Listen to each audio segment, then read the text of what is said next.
గోనెగండ్ల మండల కేంద్రంలో వ్యవసాయ శాఖ కార్యాలయంలో 100% సబ్సిడీపై మినుములు విత్తన పంపిణీ కార్యక్రమంలో ఎమ్మెల్యే బివి జయనాగేశ్వరరెడ్డి గారు పాల్గొన్నారు. ఎమ్మెల్యే గారి అభ్యర్థన మేరకు అధిక వర్షాలకు పంట దెబ్బతిన్న రైతులకు 100% సబ్సిడీతో మొత్తం 1400 కిలోల విత్తనాలను ఉచితంగా పంపిణీ చేశారు. అలాగే అన్నదాత సుఖీభావ పథకం ద్వారా 7,000 రూపాయలు రెండవ విడత కింద రైతుల ఖాతాల్లోకి జమ చేసినందుకు ప్రధాని మోడీ, ముఖ్యమంత్రి చంద్రబాబు నాయుడు, ఉప ముఖ్యమంత్రి పవన్ కళ్యాణ్ గారుల చిత్రపటాలకు పాలాభిషేకం చేశారు.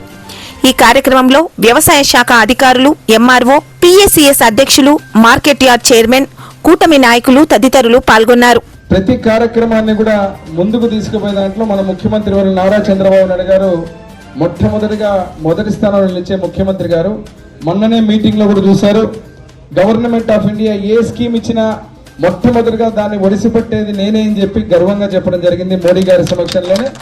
ఈరోజు ఇచ్చిన ప్రతి హామీని కూడా ఎక్కడ కూడా ఏది ఇబ్బంది కలగకుండా తూచా తప్పకుండా హామీలను నెరవేరుస్తూ నిన్ననే రైతు సోదరులందరికీ దాదాపుగా 46 లక్షల పైచులుకున్నటువంటి రైతులందరికీ కూడా తిరుగులేని విధంగా చెప్పిన ప్రకారంగానే రెండో విడత 7,000 రూపాయలు వేసి నరేంద్ర మోడీ గారి నాయకత్వంలో ప్రధానమంత్రి గారు, సీఎం గా ముఖ్యమంత్రి వర్యులు చంద్రబాబు నాయుడు గారు, డిప్యూటీ సీఎం పవన్ కళ్యాణ్ గారు, విద్యాశాఖ మంత్రి నారా లోకేష్ బాబు గారి ఆధ్వర్యంలో రెండో విడత డబ్బులు రైతుల అకౌంట్లకు పడి తిరుగులేని విధంగా ఈ కార్యక్రమాన్ని చేసినందుకు మేము మా గోనెగండ్ల కూటమి నాయకులము, మా ఎమ్మెగనూరు నియోజకవర్గం నుంచి ఆ 3 నాయకులకు కూడా పాలాభిషేకం చేసి వాళ్ళకి ఈరోజు ధన్యవాదాలు, కృతజ్ఞతలు తెలుపుతున్నాం.